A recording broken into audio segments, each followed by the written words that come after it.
રૂપલમાં રામપરાથી થઈને અમે ગયા રવેચીમાના દર્શન કરવા રાજપરા. રવેચીમાના દર્શન કરીને અમે રાતે નીકળ્યા જુનાગઢ માટે. જુનાગઢ ગિરનાર પહોંચીને એક રૂમ રાખીને ત્યાં રોકાણા. જુનાગઢની ગઈ રાત આખી રાત વરસાદ હતો અને સવારે ઉઠ્યા તો પણ એટલો જ વરસાદ હતો. પણ ભલે ને ગમે એટલો વરસાદ હોય, ગિરનાર તો ચડવો જ છે એટલે ચડવો જ છે. એટલે આપણી ફોર્ચ્યુનર નીચે તૈયાર જ હતી એટલે એમાં ફિટ થઈ ગયા અને નીકળી ગયા ભવનાથ માટે. તો ભવનાથ મહાદેવના દર્શન કર્યા અને ત્યાં કને બહુ વરસાદ ચાલુ હતો એટલે ફોનને પણ ધ્યાન રાખવું પડે એટલે ફોન માટે કવર લઈ લીધા વોટરપ્રૂફ, એમાં પાણી જ ન જાય. એટલે રહ્યા પછી વિડીયો અને ફોટો કરો એટલે અમે ચાલુ કરી નાખ્યું ગિરનાર પર્વત ચડવા માટે. ધીમો ધીમો વરસાદ ચાલુ હતો પણ મેં કીધું હાલો આગળ નીકળી જાય, વરસાદ બંધ થઈ જશે કદાચ. એટલે આગળ છે મારા બધા મિત્રો, બહુ જુસ્સામાં અને જોમમાં હે કે આજ તો પર્વત ચડી જ નાખો. હા ભાઈ હા, તને પણ વિડીયોમાં લઈ લઉં લે.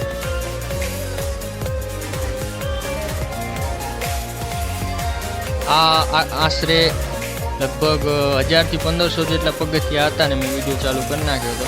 અને વન્ય પ્રાણીઓ એટલે કે વાંદરા અને બીજા બધા જનાવર પણ થોડા થોડા દેખાતા હતા. જેમ આગળ જઈએ એમ વાતાવરણમાં ચેન્જીસ આવતા હતા અને પર્વતની શોભા પણ વધતી જતી હતી. નીચે તો કાંઈ દેખાતું જ નહોતું કારણ કે વરસાદ એટલો બધો હતો ને ધુમ્મસ એટલી બધી હતી ને ક્યાંય નજર જ નથી પહોંચતી. ગિરનાર અને જુનાગઢ ફરવાની તો વધારે મજા આવે પણ અમે વરહારાની સિઝનમાં ગયા હતા એટલે એનાથી પણ વધારે મજા આવી. અને કુદરતી દ્રશ્યો જોવાની તો એનાથી પણ વધારે મજા આવી. તો જુઓ આ ગિરનારના પર્વતના ઝરણાઓ તેમજ પહાડો અને ત્યાંના કુદરતી દ્રશ્યો.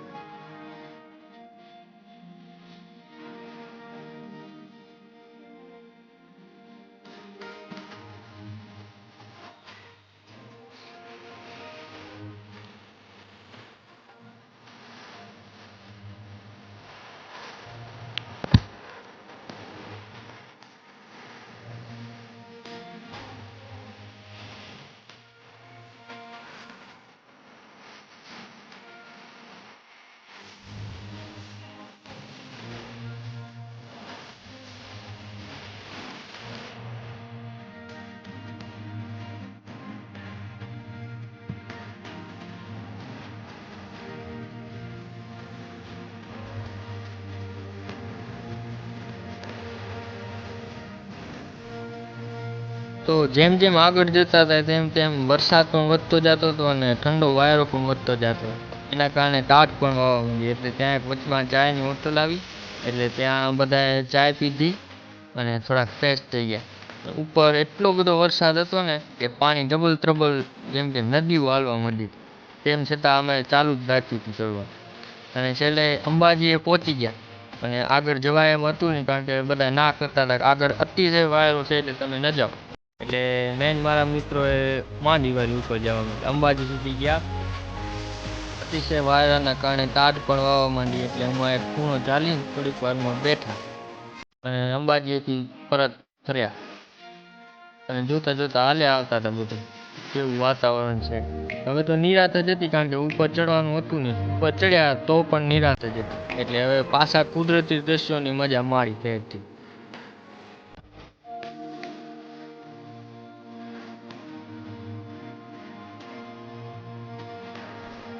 ઉપર એટલો બધો વરસાદ વધી ગયો કે વરસાદના કારણે પાણીના કારણે પગથિયા પણ નહોતા દેખાતા. અને જો આમાંથી લપટ્યા તો પગથિયામાં પગ ભરવાની જરૂરત જ નથી કારણ કે સ્લીપ થઈને ડાયરેક્ટ હેઠા જ જાય.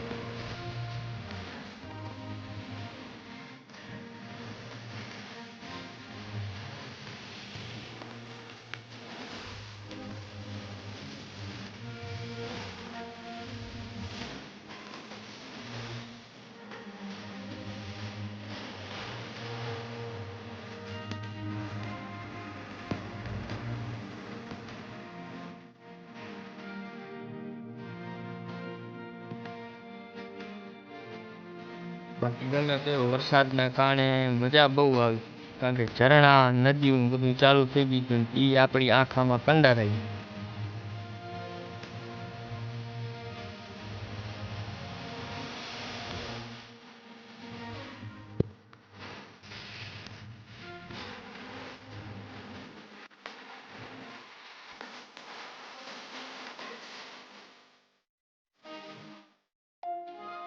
લ્યો તો પગથિયામાં મારી એક ચપ્પલ પણ તણાઈ ગઈ, એક હું જ નાખી દીધી.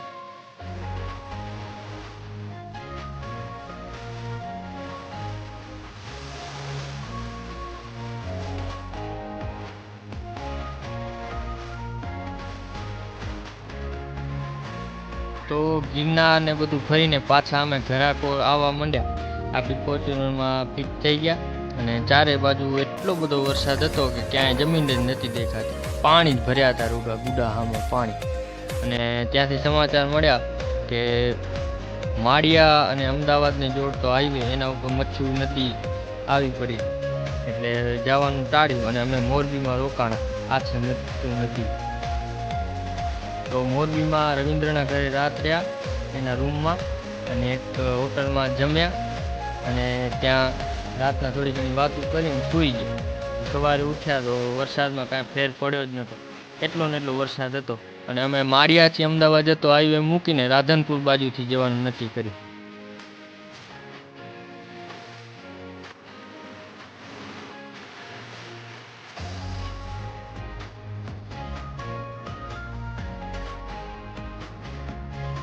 વચમાં એક હોટલ આવી એટલે બધી ચાય પાણી પીવા રોકાણા.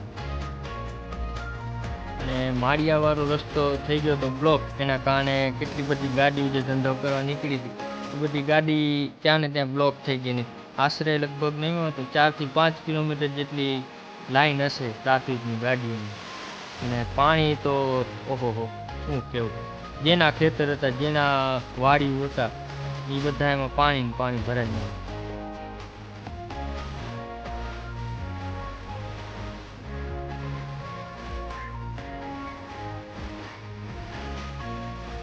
એ બાજુ એટલો અતિશય વરસાદ હતો ને કે જો એ વરસાદ આપણા વાગડમાં આવી જાય તો આપણા વાગડના જેટલા પણ તળાવ ને ડેમ છે ને એમને ઓગળી જાય એમ છે.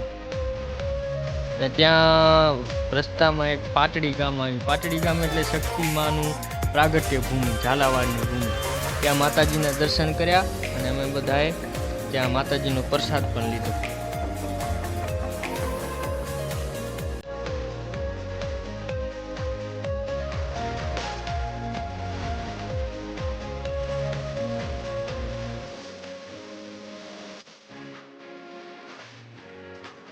પાટડી શક્તિમાના દર્શન કરીને અમે પહોંચ્યા ધામા. ધામા માતાજીનું પણ મંદિર છે. એ શક્તિમાની સમાધિનું મંદિર છે અને પાટડી શક્તિમાની પ્રાગટ્યની ભૂમિ છે. તો વળતા એટલે આપણી ફોર્ચ્યુનર તો વળી થઈ ગઈ ભૂખી, એટલે સીએનજીના પંપમાં એને સીએનજી પુરાયું અને ત્યાંથી પાછા ફરતા હતા. એટલે ખૂબ જ યાદ રહેશે એવી ટ્રીપ હતી ગિરનાર. એમાં પણ ભાઈબંધ સાથે હોય એટલે તો જાણે રાજીપો. એટલે ચાલો ફરી મળીએ, આવજો.